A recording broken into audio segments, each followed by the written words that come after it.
barrio. Dicen que tú eres el mejor del barrio. Que tú tiras y jalas y que bien todo compones. Mentiras tuyas, solo mentiras, porque en el barrio hay mucha alegría. A la la la la,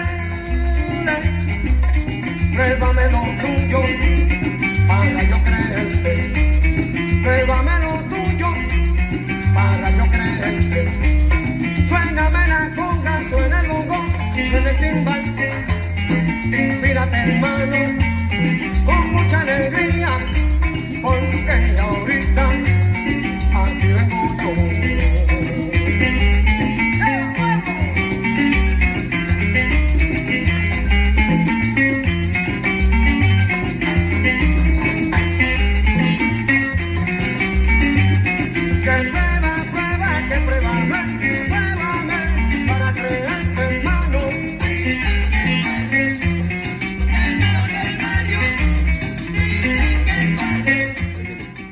Keeping the air conditions on? Oh, I mean, we gonna keep it cool in here. It's okay. Lucky for us, the mics. We're live now, by the way. Okay. Yes, sir. We're already here. Hello. So here's a mic check, level check. You passed the vibe check already. Yes. Okay. So I'm sorry. You're listening to 103.5 FM, WNHH, New Haven Independent. This is Keeping It 100 with Jose Candelario, powered by La Voz Hispana Radio. Thank you very much for letting the independent borrow my talents, so I can bring other talents here. And today I'm with singer-songwriter, virtuoso, Avery Wilson. Yes, sir. Yes, sir. How's everybody doing? Are you good? You want to shout out, say hi to everybody out here? Because you're from the area. Of course, to all my family and all my friends and everybody that, I actually care about. I did slight research on you because, of course, I'm an older crowd. I'm only like, I don't know. Yeah, it's not that much older. I'm not that much older, but still, I'm out of touch. I can tell how out of touch I am because I did not know how much you have already accomplished in your career, and you are a local talent. It's like, I'm born and raised here, and for me not to have known of you until, I would say about a year and a half ago, someone mentioned me. You mentioned you to me and said, you got to interview this guy, Avery Wilson. Yes, sir. But years. Let's talk about a little bit of your beginnings in music. What was your first introduction? Was it in church? Was it at home with people playing records? I've always grew up around a lot of music, regardless whether it be, my brothers listening to DMX or listening to gospel, because we did grow up in a church, though I never sang in church. Just kind of always has been like an eclectic type of taste that I've had in music. And just loving music in general. So I've always grown up around it, and I think that kind of like was always a thing of being motivated, but I never wanted to sing, which everybody I'm sure has known this story because I've said it so many times, but I never did not want to sing? No, not at all. And anybody that truly knows me from like, I think I started around like 8, 9, like in that time of my life. Everybody that knows me knows I did not want to sing. It was definitely pulling teeth. It definitely was pressure to get me to do it. It just wasn't what I wanted to do. But my dad, everybody that knows him, Mr. McDonald's, of course. Yes. I was too young at a point, so he would always, kind of bring me into his restaurants to sing, and it became a thing. We, it was like every Wednesday night, I would sing in the lobby in the Hampton Plaza. Wow. And it became a thing. Like it grew a crowd itself, and people, I'm just dropping all over the place. People would always come, and then they would kind of hear me sing, and they would begin to sing. So then it kind of opened up to be this open mic thing where everybody always came. Wow. And that was kind of like my first introduction to like getting into a space where I had to test my confidence and test, what I actually was made of in a sense, because I couldn't go to certain places at 8, 9 years old, clubs and stuff, even though I did sneak into them. My father definitely did that.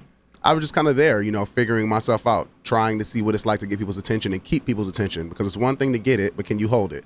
So, I learned that. And then I would say around like 15, 16, I kind of tried to like really understand like what it was about. I'm like, oh, like I really have something that people can react to and they feel something about me when I sing. And because before that, I was kind of just doing it because everybody was telling me to do it. Like I said, I did not want to sing. And then like 15, 16, I think 16, I went on The Voice, did that whole thing, you know. At 16 already on The Voice. Yeah. That was season 3. Season 3. Okay. 2013, I stood in line. It was like, you know, all the thousands of people, waited like 4, 5, 6 hours. Got my audition, did that, got on TV, even though it was like 4 different auditions to get to TV, 2 audition on TV. Did that and like overnight success that takes three and a half months. No, overnight success is not overnight. That's the thing. So I don't understand the name, but did that, got on TV, got a lot of recognition, got signed to a couple different people and deals and things like that. Learned a lot, stayed there for a couple years, got out of that. Now I'm independent, working on a new project now. I don't know. I've always kind of just been in music and kind of let, like, not to be the most spiritual person in the room, but just let God kind of like move me the way I needed to be moved to be able to do Call something. that in church, walking in faith. Yeah, walking in faith, absolutely. Yeah, just letting God, like, you know, move me where I needed to be, because I really, like I said, I did not want to sing. So for me to be here, it's like, could I say that I saw this all my life? People are like, you know, I wanted to do this all my life. No, I haven't. But I'm here and I'm accepting, you know, what the gift is that I have. So Accepting, and we were talking about that about, you know, development of an artist or as a human being, and accepting yourself and being who you are no matter where you are. Absolutely. Can you talk a little bit about that and finding comfort in your own skin? Yeah, I think that it's more important for people to walk through life understanding who they are wherever they are, because it's every day you get judged. I mean, people like to say, humans like to say, you know, I'm not judgmental. I'm not, you know, that type of person. But 9 times out of 10, when you look at it, whether it's out of ill intent or just natural, you know, as a little kid, they kind of like show you these things in school where it's like, you know, there's 3 objects, which doesn't belong. And then you see 2 oranges and 1 apple. It's like from that point on, you learn how to depict and differentiate what goes on and like what doesn't belong, and oh, that's not the same. So people are just judgmental in itself. But yeah, I've learned that you have to be able to be who you are in any room. Maybe you don't have to talk about details. Maybe you don't have to talk about, you know, specifics, but who you are should never be shunned in any room that you go into, because that's how you get what you want out of life. You can't meet a moment, you know, not being in the moment, in my opinion. Wow, that's strong.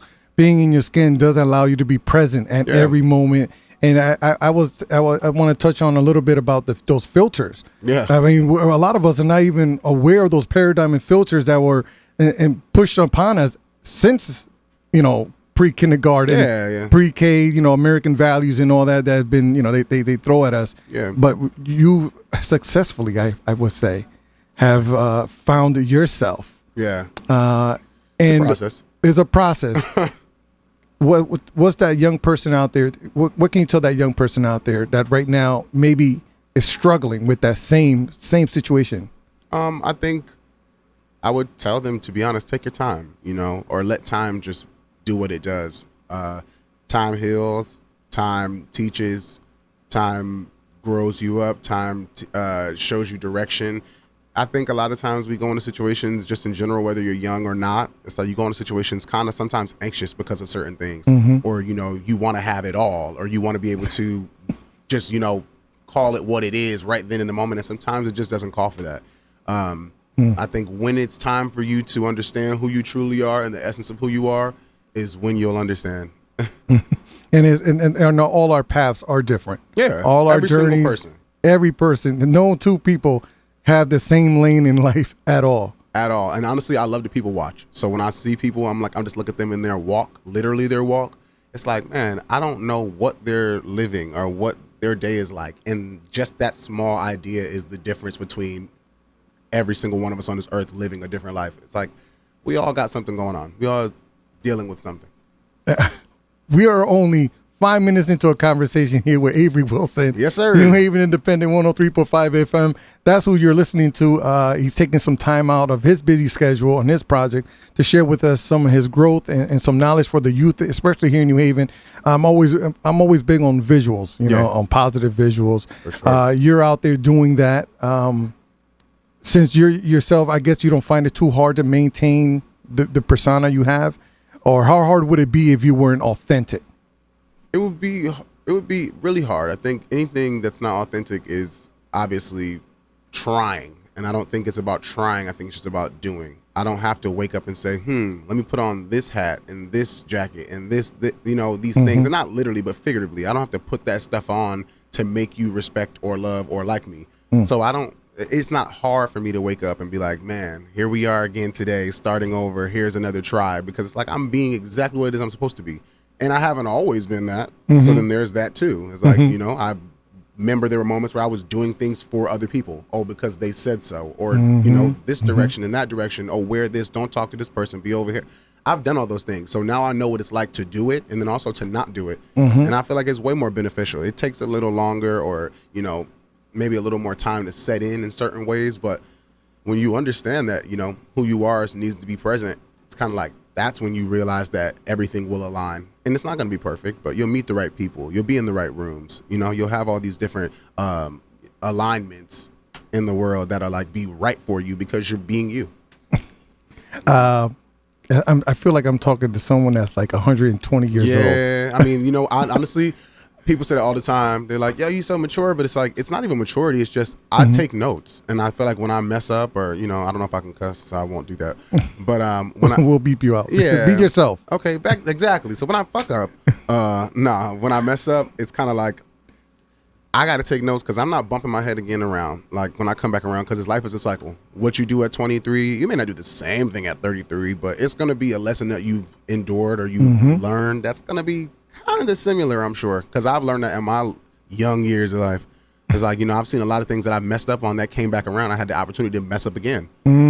You always do. So I just take notes, and it's like that's probably why it seems like I'm more mature than I actually am, because I just don't believe in like running into the same wall 2 times. I don't. That's a personal ethic. That's a personal ethic that you make it a mission. Number one, I see that you making a mission to choose a good attitude to start your day. Absolutely. I think that's such a high, deep, I would say aspect for emotional intelligence. You seem I'm to a do Cancer, that. so I got to protect my emotional intelligence because I don't have much of that. But you positive. You come in here, you got a smile on your face. Yeah. Many artists can't even do that at 11 o'clock in the morning. Yet you're here because I'm here. It's simply that. Like I'm here. At this point, what does it change? Walking into situations where it's too early, or it's maybe you don't know all the details. It's like, what does it change or anything to meet it at the moment where it's like, well, I don't want to be here. It's like, that's too much energy already. It takes more energy to be negative than to be positive. So I don't have time for that. Another sign of emotional intelligence. It takes more energy to be negative than to be positive. Absolutely. You do a lot of covers. I've been all over your YouTube. We're talking to right now. I'm talking to Avery Wilson, singer songwriter from Hamden. You're listening to New Haven Independent. I'm Jose Candelario, keeping it 100. And I did watch you on YouTube last night. Me and my wife, she got tired. She was like, "All right, that's enough." You got a lot of YouTubes. Yes, a lot. You do a lot of covers. What is it? How important is it to you for you to write your own music and to produce your own music? Because to do a cover is to do a cover. You do your runs, you do all that. But how important is it when you're doing your own stuff, when you're working on that one song at a time for yourself? I think it's extremely important because it just gives a position on like who you are and like what you are as an artist when you do your own music. And granted, I have projects out that I've written. Some songs that I haven't, but majority I've written. And I think too, I've sung enough covers to build a house, literally, for sure. But to be honest, some of the greatest people that have inspired me, Michael, Aretha, Whitney, just the greats. They've all made covers very important and very prominent in their life. I Will Always Love You is not Whitney Houston's song. No, it's a Dolly Parton song. It's like, there's so many amazing big songs that are covers. And it's like that, I don't want to lose the essence of that because my approach on how I would say or sing something or say something, or phrase it is completely different than the person who does it. So no, I don't really like, live and die by a cover. But people know me for it because they got to see a bit of me. And I think that's why people know me. It's not because of like, oh, he's great, but it's like you got to see a piece of me in those covers. And there's a lot of covers I know that much. But yeah, I'm not hiding anything, and like they get to like experience me. But even on my music, and especially this new music, thank God that it's on the way. Yeah. Let's talk about the new music. I mean, this is a venture. It's on its way. It's on the way. And so you're pouring all of. I mean, when you do coverage, you are learning also someone else's life and the way they view the world. And you incorporating that into your style now, because also I want to talk about your styling, because you have like a 90s R&B vibe. How is this project going? Well, as far as the music is concerned, I think I'm in just a different space, and even when I've created songs in the past that may still kind of be true to me today, I was just in a different space, and I think it's kind of like a time capsule. It's like capturing those moments. So right now I'm probably the most liberated, free, IDGAF as I can possibly be. And that's really what the music's about. I mean, there, especially now being in between relationships and it just, all those things, it brings out a different type of energy in the music. So it's really telling a story essentially. Are you gonna give us any themes? Can you leak out some themes on this album? Well, definitely personal gain and strength. Emotional, which is so crazy. You say that now. You're like, you're emotionally intelligent. But anyways, that's in the music. There was a point where I was making some music where I was, in a relationship, and then some of this music where I'm not. So you kind of see a growth of just the size of me. Not to give too much, but no, give me more. Give us more. Not to give too much, but it's there's a specific song that I have that I was really kind of like came in the studio one day and was like, I just feel like it's just not going the way it's supposed to go in this relationship. And you really look for someone to love you through all of your problems, the good, bad, and the ugly. And that's actually some of the lyrics, but the song called Down. And I don't know, it's a very intimate song that kind of like speaks to a lot of people. And I think for me, when you're looking for someone to love, you're kind of looking for them to like love you as you are, and then as you become better. And I think that a lot of times when writing, it's like you don't think about that there's so many people in the world that can feel how you feel. You kind of just think it's a personal thing. And it's like, I was like, I don't know if I want to say some of these things, because I don't think people feel this way, because it's like, this is me. And it's like, no. Then I play people and they're like tears and crying and this. And I'm like, okay. So I guess it does, It's a universal theme. We forget how universal our base feelings are. So anger, sadness, these are universal things.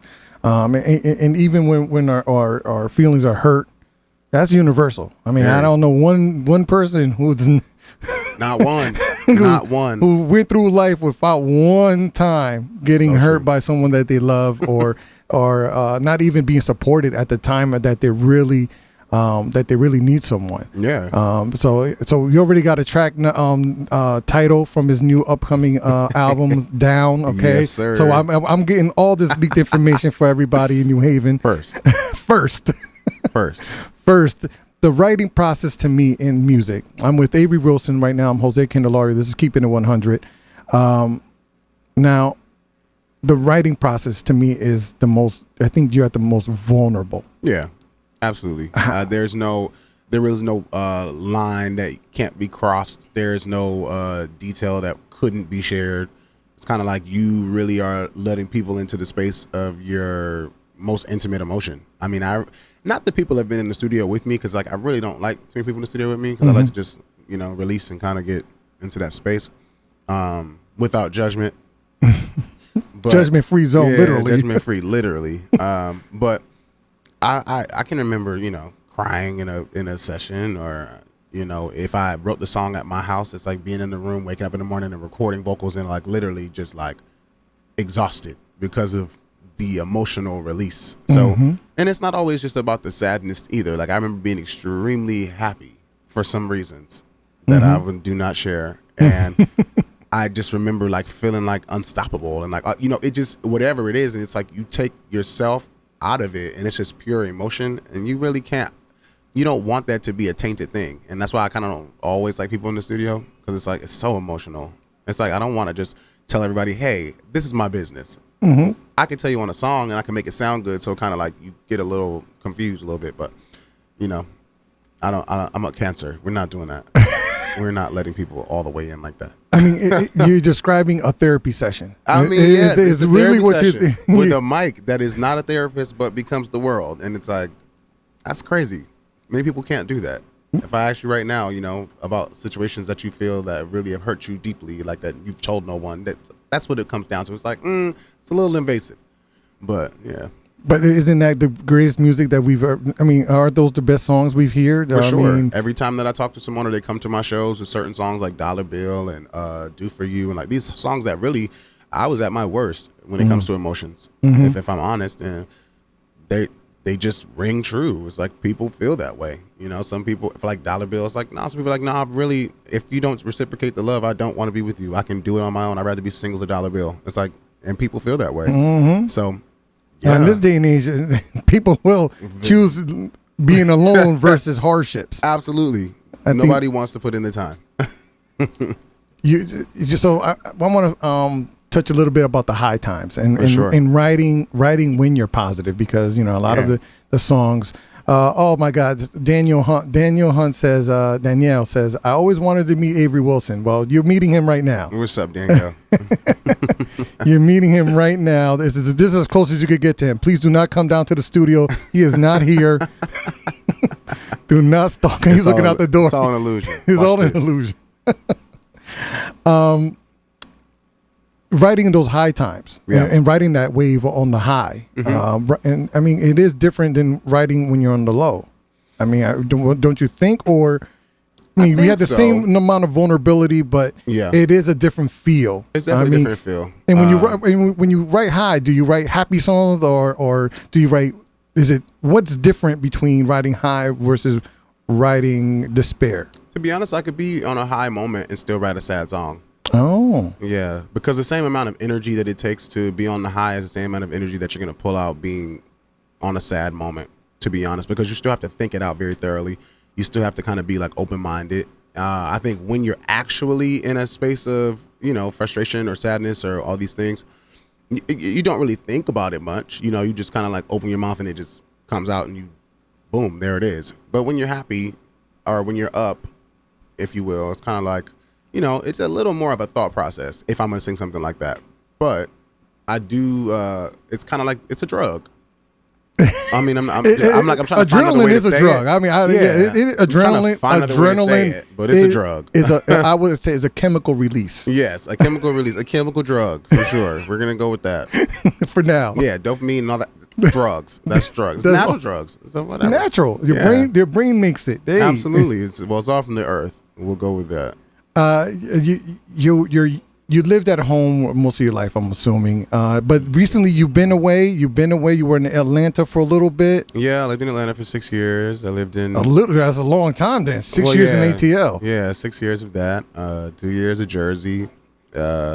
Always in and out of LA. So it's like, you know, I've been around. I mean, I haven't really been here as much, but I am home, you know. Temporarily. And not even because you were just in DC with Bounce. You were it's in and out. It's always in and out. But I am here for a very special reason, because July 18th is my birthday. Yep. But July 23rd, there's a white party that is going down here, and that is 230 Ashman Street. So you definitely can do that. You can be there. I was going to drop the message right now. Yeah. Because someone just Miss Hunt just asked, do you have any upcoming engagement performances in New Haven? Yes. And you are lucky. There's the all-white affair that's taking place at 230 Ashman Street. Yes, sir. Thrown by Arabic 40. And you are going to be performing there, but not only will you get Avery Wilson for this ticket, you got Ali, Manny. Yeah, Manny. You got Rasan. You got Ali Caldwell, another one of my great friends that is amazing. Actually,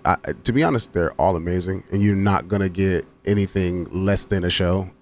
So. You know. Sometimes I blame stars for overbooking their undercard so they don't have to work, but I'm not gonna say nothing because that is a heavy undercard. Yeah. Then what you gonna do on stage, like a song? Because people gonna be drinking. I mean, that's a lot of energy. Yeah. Those three people. I don't even call it an undercard. In that sense. That's what I'm saying, because everyone there can headline their own show. Yeah, absolutely. So it's like you got like 4 headliners And back honestly, to back. as it should be. I think that that's a missing thing in a lot of shows. I don't know. I wasn't alive, I guess, or if I was alive, I was extremely young.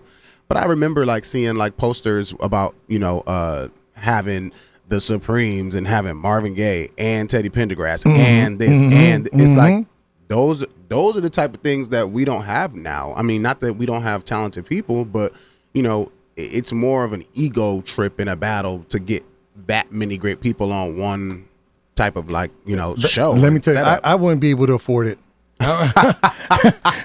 You can tell who's actually running the show and producing it, because let me tell you, I know because I book comedy shows, so I know you guys are not cheap. No. I mean, at your level already, you are not a guy that you can. I'm not gonna act like we are. You just did you just did a birthday party though. You do birthday parties, but I do.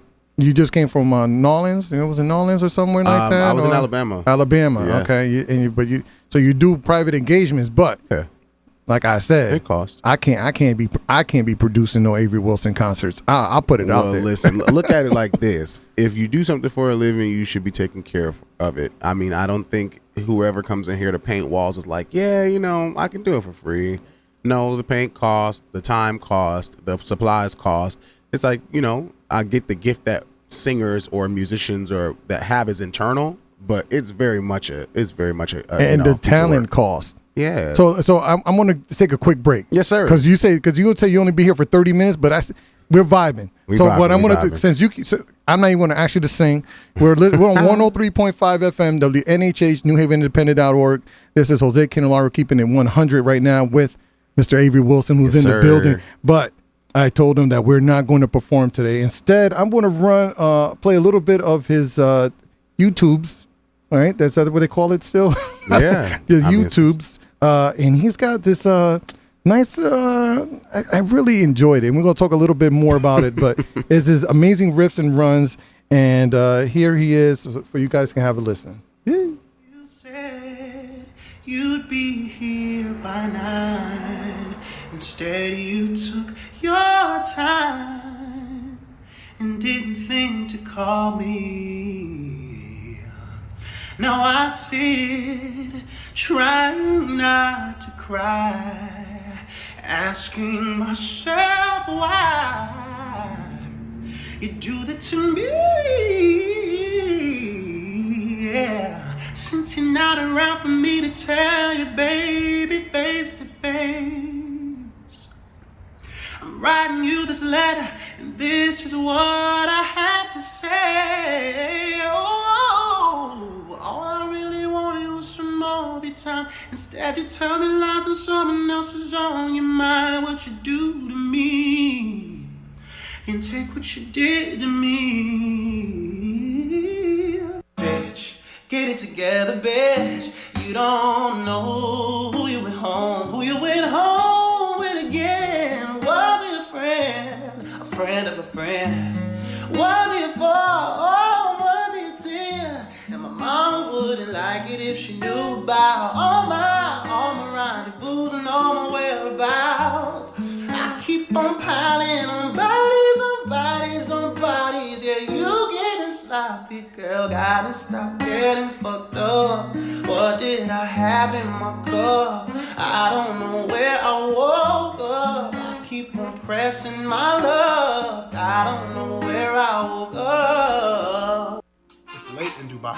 It's 1:42, so we're gonna call this the high note hum challenge, okay? I just have to fake it until I can make it. There's a smile on my face, yeah, but I'm broken.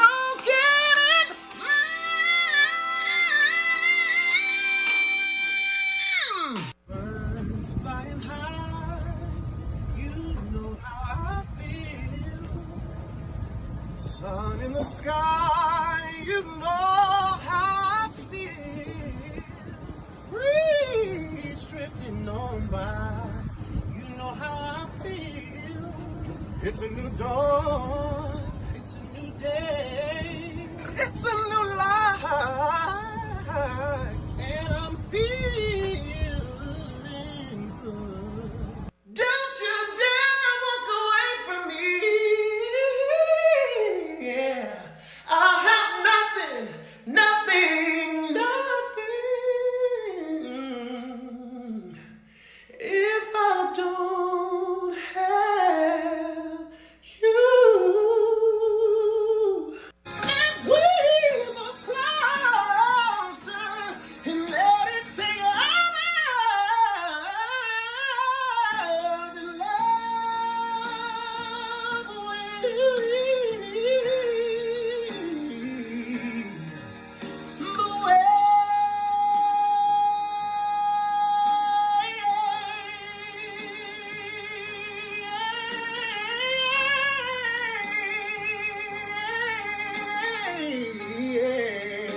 for you.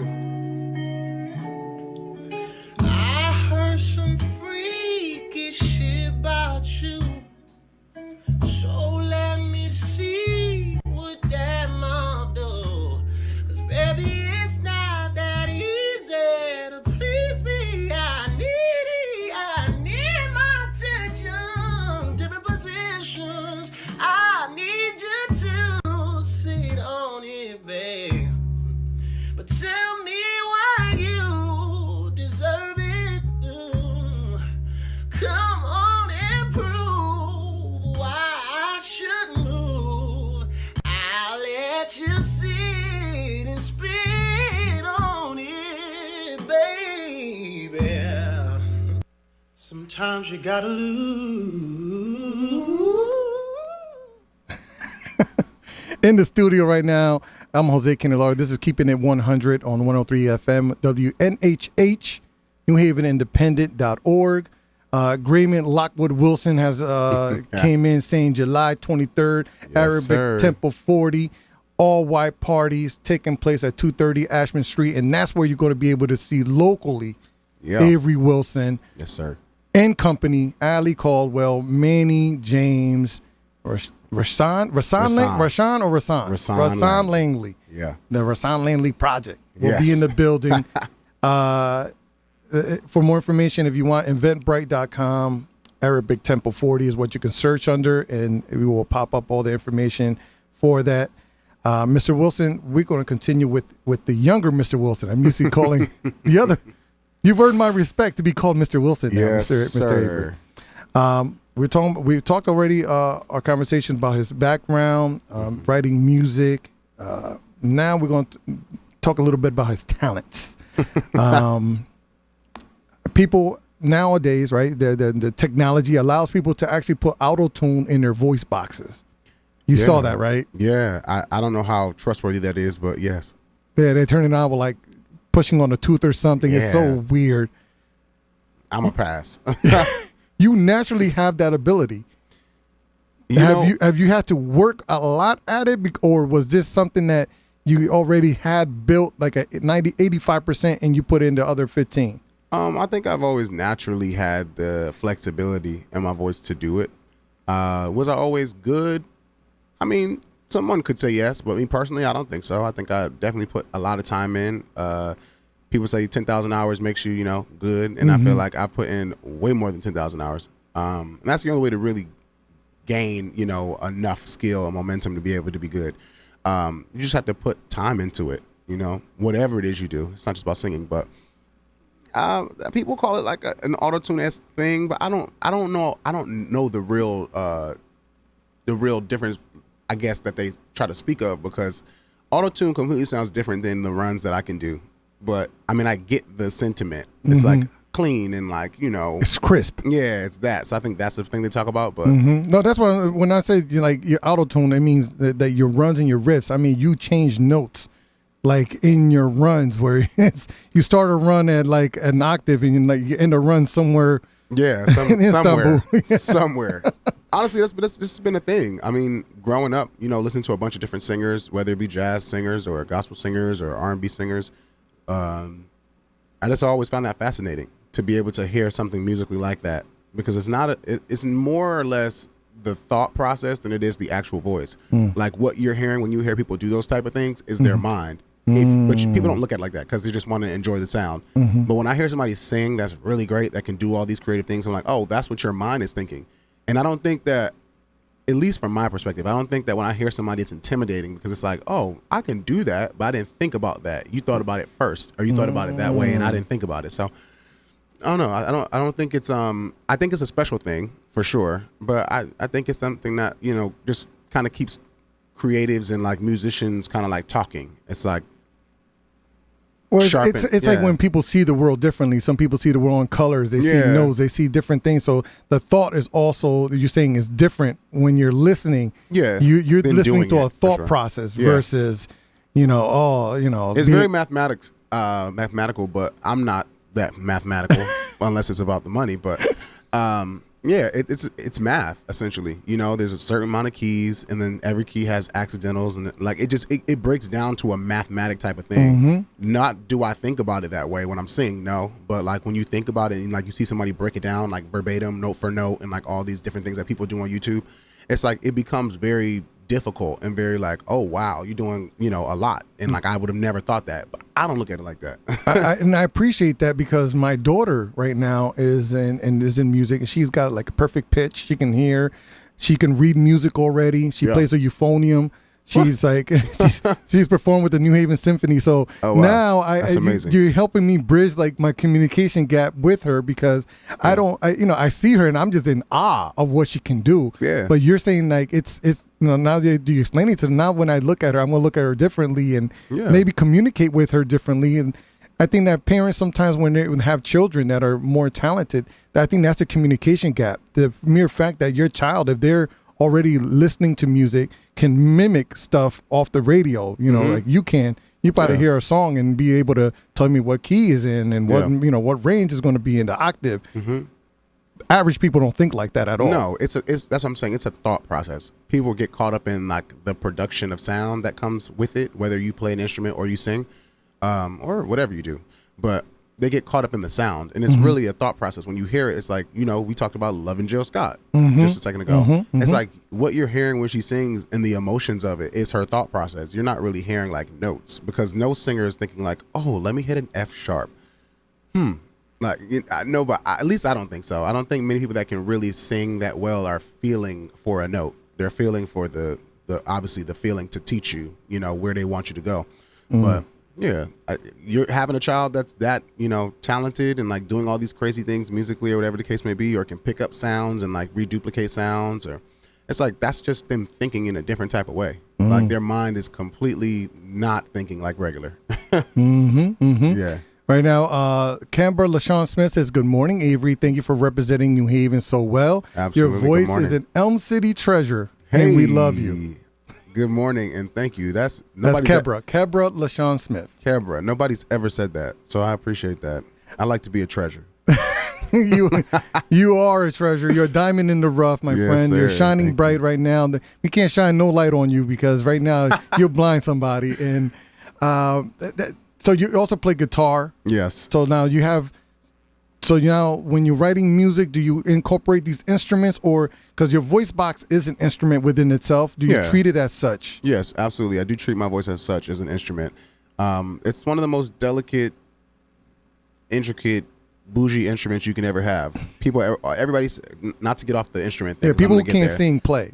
People who really don't sing like that always say, oh, if I had a voice, I would be singing all the time, or I would do this. And it's like, you know, it's very dependable if you put the time in, but like it still can do anything. It's not like I can take it out of a case and hit a note or a button or press something and it's going to be specifically that sound every day, all the time. That's not the case. But as far as instruments, yeah, I play and I write in that way sometimes, but not all the time. And then guitar, piano, which one? You play guitar and piano? Yeah. I've written songs that are out that were written on both. And I mean, they'll obviously be produced out, but yeah. But the bass melody and stuff and the chords, those you play. But I do that sometimes. I don't do it all the time because I feel like I never want to abuse that moment. Because I don't like to force music. Music's not a forceful thing. No. So I never want to just like sit down at a piano and or sit down at a guitar and it's like, oh, it has to come out. If it's not coming out, it's not coming out. So I like to feel, you know, led to do that. It's like, okay, bet. You know what? I got an idea. Let me get on the guitar. I got an idea. Let me get on the piano. I don't want it to be a forceful thing. So that's not all the time that I do that. Sometimes it's just tracks. Sometimes it's just ideas of me like humming something without music at all. So. Okay. And then I've been corrected here. It's Kebra. I'm so sorry, Kebra. Kebra LaShawn Smith, thank you very much for listening. Yes. To 103.5 FM. 100, keeping it real, yeah. And keeping it real, you already know. Avery Wilson in the building right now. We're talking about, we covered a variety of things. Right now we're into the music writing and the skill level it takes to get to that point where you're comfortable with multiple instruments. Yep. Now, did you learn all these instruments as you went along? Were there any lessons in any specific one? Do you recommend lessons or? I recommend what feels natural to you because I've never had I had lessons on guitar, but I didn't stick to them. So they weren't like, I don't feel like they taught me much. And they would have if I, paid attention and cared. But I taught myself how to play all these instruments, and by no means on the piano am I Stevie Wonder, and by no means on the guitar am I Jimi Hendrix, by any means. But I taught myself how to play, and I think there's a connection in that, because when I play, it's kind of like, it's more of a emotional thing, connection to the instrument, because I taught myself. So I feel like if you need lessons to get to that space, or depending on however great you want to be, but if you need lessons, then go get lessons. And if you are musical in general and you can just sit down and like figure it out, then I think that's safe to do too. Give yourself the space. Yeah, to just do whatever that makes sense for you, because it's not always going to be to get to 10. It's not always 9 + 1. It's not always 5 + 5. There's different ways to get there. So I'm gonna switch tracks here because we're closing. Yes, sir. On an hour. Oh my goodness.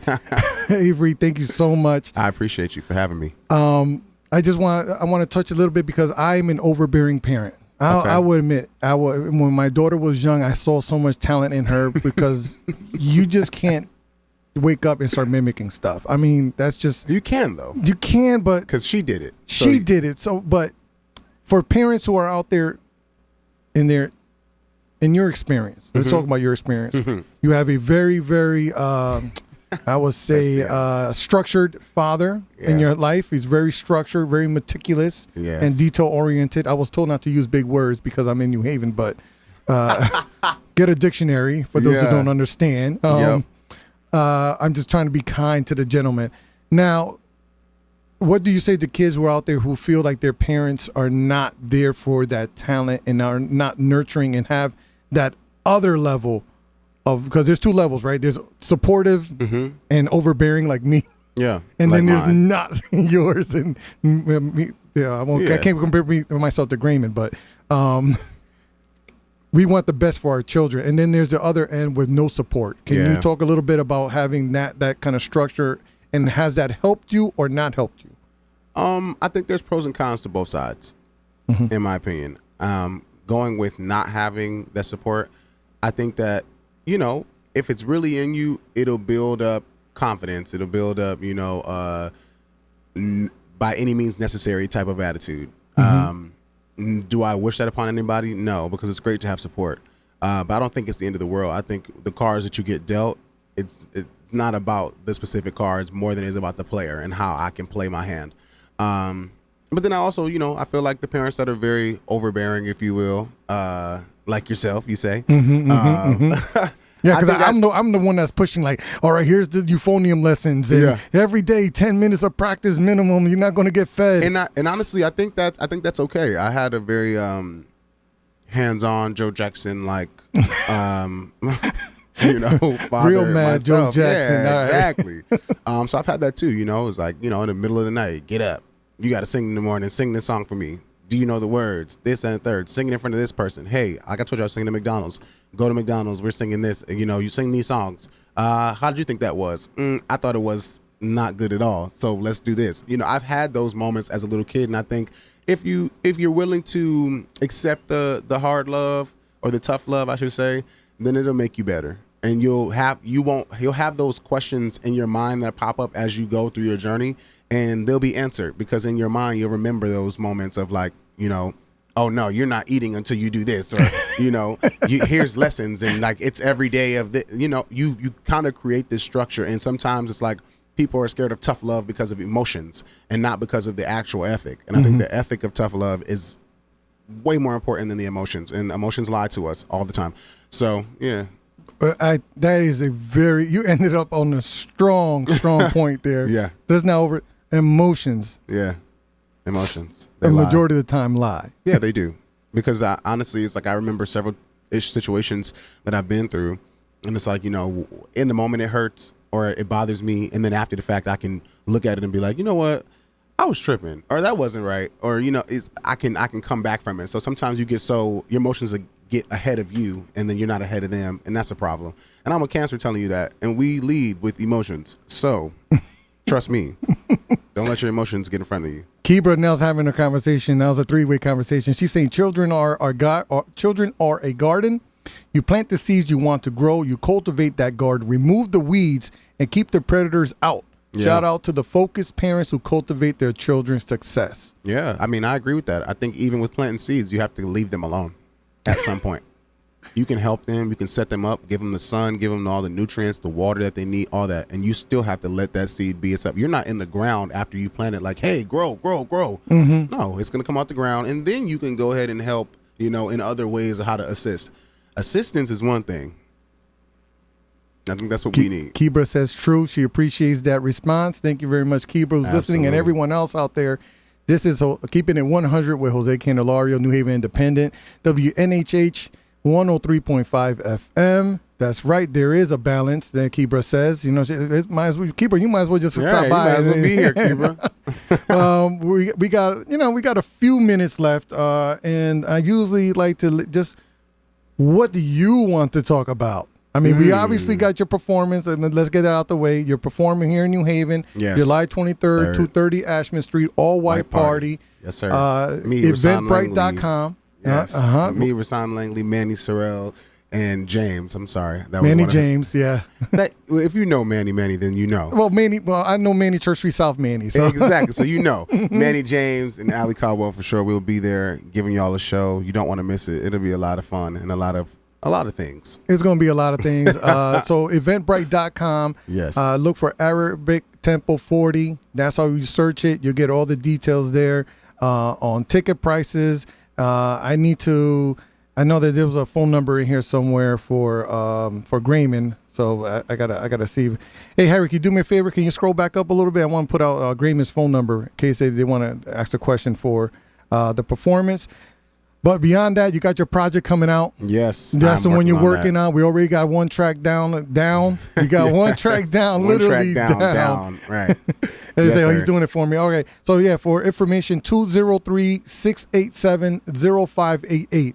That's 203-687-0588 to get more information on Avery Wilson's next performance here.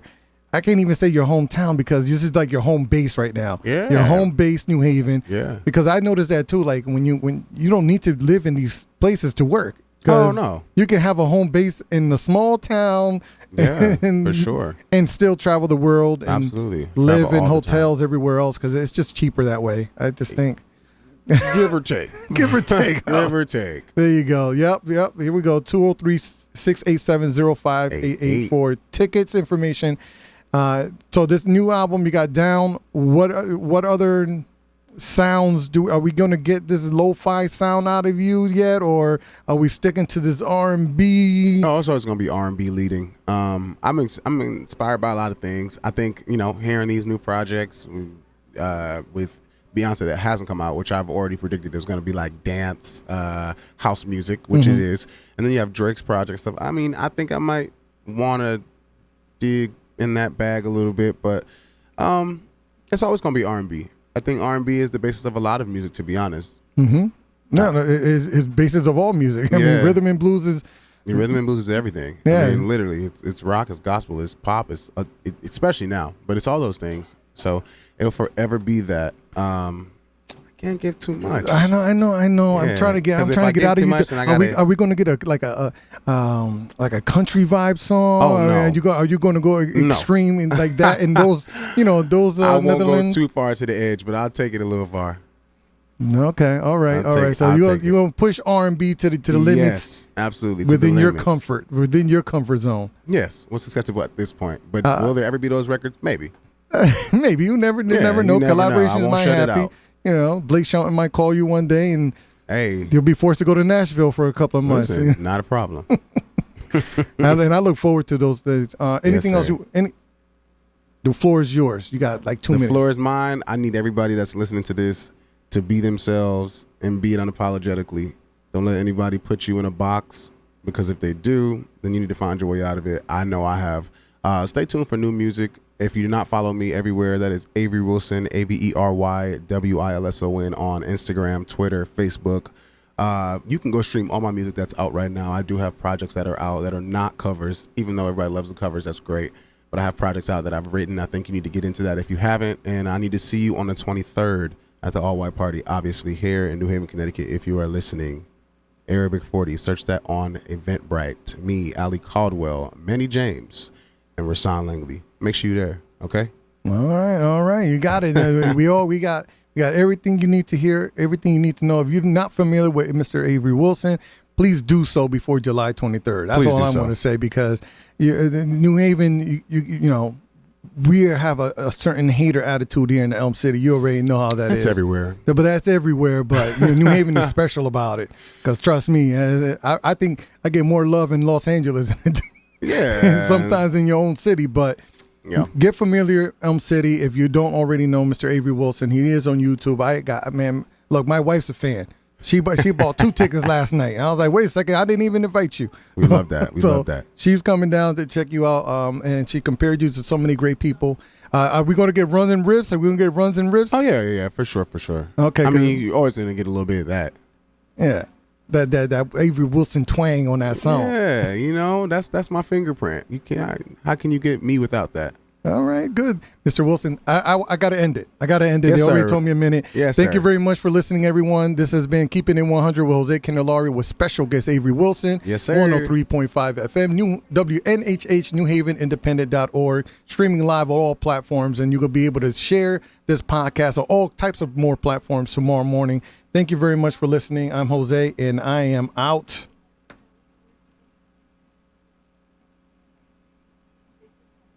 Nueva